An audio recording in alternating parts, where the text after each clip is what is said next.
All right, you know what time it is. Neil Ratner, Rock Doc here with a story. Unfortunately, guitar great Jeff Beck died a few days ago. So today, I thought I'd tell you a few things about Jeff Beck that you might not know. And as usual, a little background first. So as a teenager, Jeff loved two things. He loved the guitar, but he also loved art, and he had a real talent at painting. So he went off to art school for 2 years, but it was during that time that he played with his first important band, Lord Sutch and the Screaming Savages, which led to an invitation in March of 1965 to play with the Yardbirds in order to succeed Eric Clapton. And it was on the recommendation of fellow session musician Jimmy Page, who had been their initial choice, but turned it down and recommended Beck. Now, the Yardbirds recorded most of their top 40 hit songs during Beck's short but significant 20-month tenure for the band.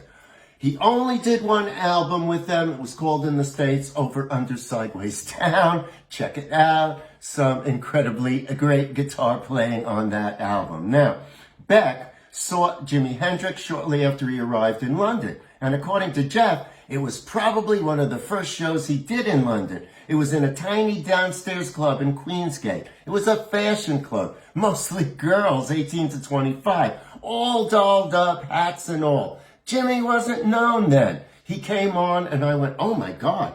He had a military outfit on and hair that stuck out all over the place. They kicked off with Dylan's Like a Rolling Stone, and I thought, well, I used to be a guitarist.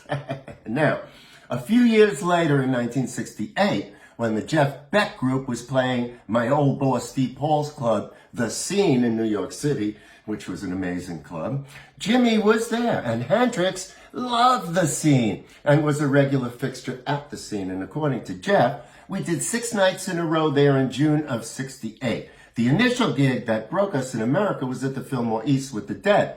But after that success and the great write-ups, we then had to go down market at a club for 6 nights. Now, the first night at The Scene, Jimmy didn't show up, but he came for the rest of the 5 nights. And around the halfway mark, he'd come in from wherever he had been recording or whatever he'd been doing, and the buzz was incredible. The place was packed anyway, but when he came in, they were standing on each other's shoulders. Now, sometimes he didn't have his guitar, so he would turn one of my spare guitars upside down and played that way. And I actually played bass at one point. I've got a photograph of that. I'd like to see that.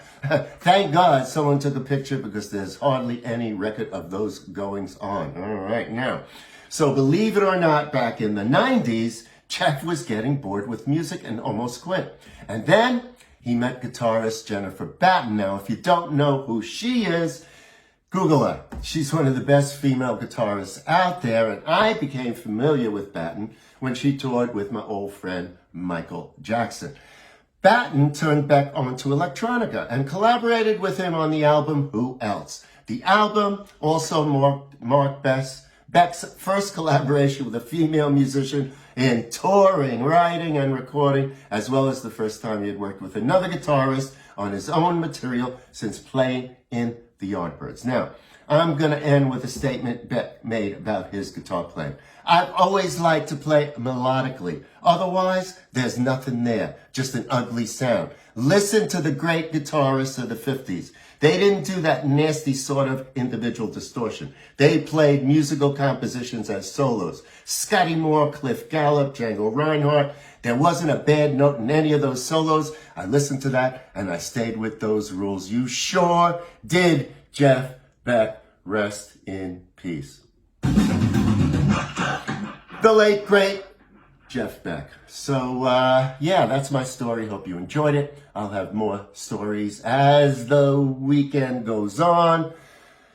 Have a great weekend, and as I like to say, always remember to keep on rocking. All right, I'll see you somewhere real soon. Bye for now.